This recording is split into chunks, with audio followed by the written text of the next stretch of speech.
Hello! In this tutorial I just want to talk a little bit about oodles and how you can manage oodles within your manage groups section. So oodles are earned by students as they play your content in games. Each question that they answer, they get an oodle, and that can be then used to purchase your rewards. So in the rewards section I've got another tutorial on this, so you might want to have a look at that. But basically you set up rewards and they can purchase those rewards with oodles. Of course it's not real money, it's all fake, it's just the stuff that they've earned within the system, no real money involved in that. But you can also use oodles as a reward mechanism in of itself as well, because you can, as well as them earning the oodles, you can also assign oodles and you can reset them. Some people like to use oodles like a kind of as a leaderboard or a sort of attainment mechanism, resetting them at the end of each week and starting again to earn more oodles during the following week and things like that. Now it's up to you how you use them, but we thought we would give you the tools and you can then choose how you use the oodles within the system. So I'm going to show you this because there is some sort of management element to it if you want to do those sort of slightly more advanced things with the oodles. By default, basically you just set your students going and they earn the oodles and that's it. You can then set up the rewards, and then further to that you can do these things I'm going to be talking about now. So I'm going to go into the Manage Groups section to start managing the oodles for my students. And I'm going to go and I'm actually going to select this group that you may not have seen in other tutorials. This is just a fake group. None of these details are real. It's my offline version. But I've got some stuff in here. I've got some students in here who have been doing some stuff in my fake account. So now this class here, this group, has got a name obviously, and you can do certain things with the oodles at a group level and you can do certain things with the oodles at a student level. In other words, you can apply oodles and do things to the whole group or just to one of the students within the group, depending on what you're trying to do that day. So the first thing you can do in here, if you go to the group drop down here, is you can give oodles to all the students in your group. So that's a way of awarding oodles to the whole group. So let's say, for example, they've all done really well today. You might give them another 100 oodles or something like that. You can also view the oodles for the student in the group, and you can reset the oodles for the student in the group. So that would reset them to 0. So I'm going to do each of these one by one. So let's give all students in the group some oodles.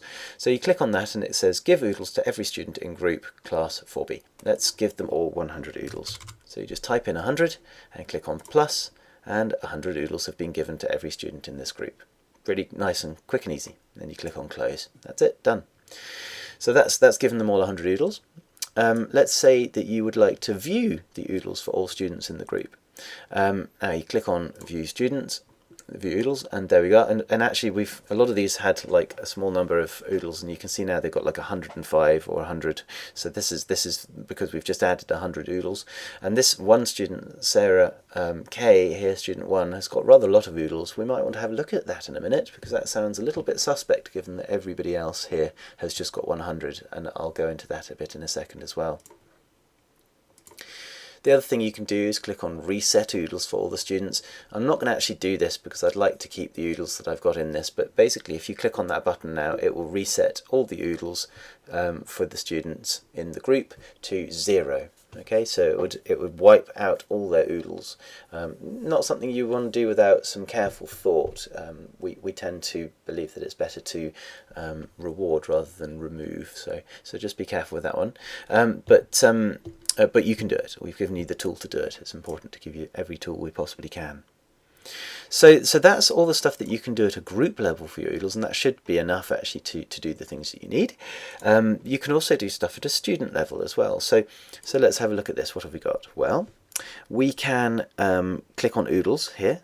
In fact, I'm not going to do student 1. I'm going to do a different student. Let's do Bumblebee here. So I'm going to click on the oodles, and that gives me the option to either add or remove oodles. So let's say we wanted to add 50 oodles, we'd put 50 in there and click on plus. If we wanted to remove them, we could use remove, but again, same applies, maybe best not to. Click on plus, and boom, now the oodles has gone up by 50, and you can close it, and that's added 50 oodles to Bumblebee. So that's a nice quick way of adding oodles to them. And the other thing that you can do here is to view their oodle history. And in fact, I am actually going to do that for student 1.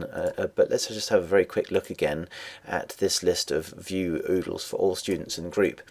Now, it seems very strange to me that Sarah K, or student 1, has got so many oodles in here. And it's got an, you'll notice that when I roll over this, it's got a link kind of hand appears, because you can click on that and that will bring up the oodles history for that student.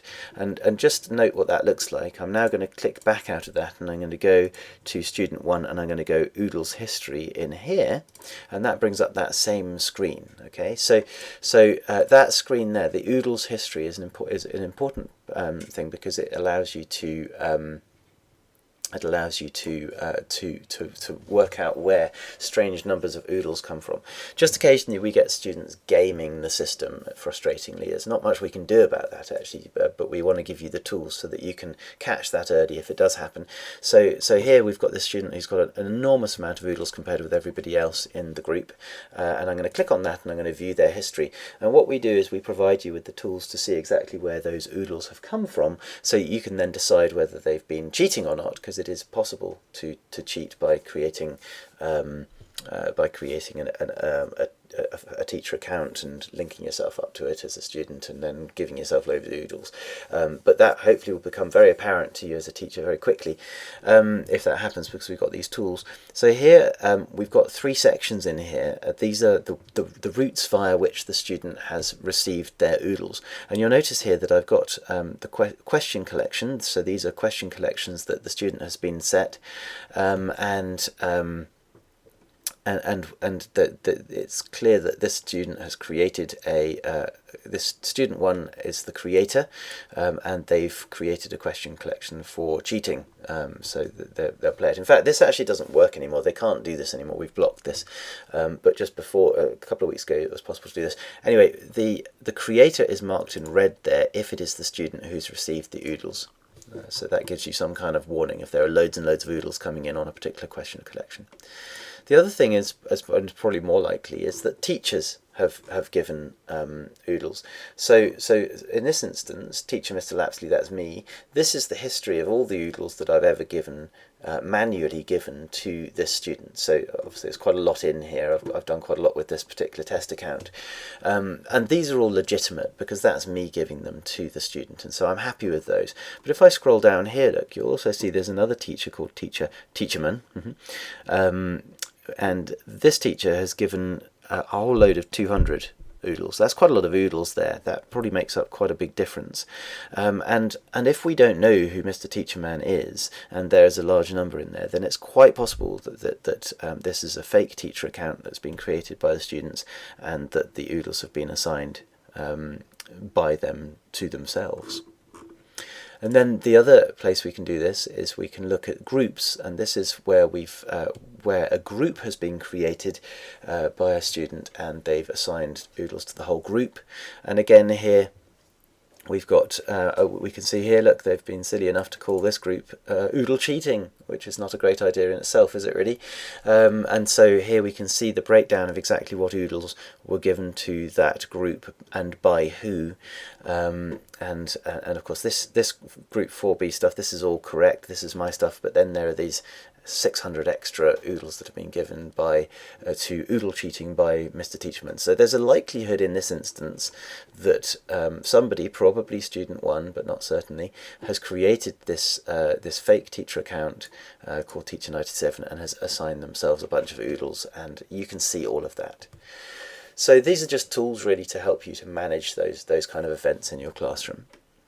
Anyway, hopefully that's a useful overview of how you can manage the oodles within your managed group section, and I hope that's useful. Thanks very much.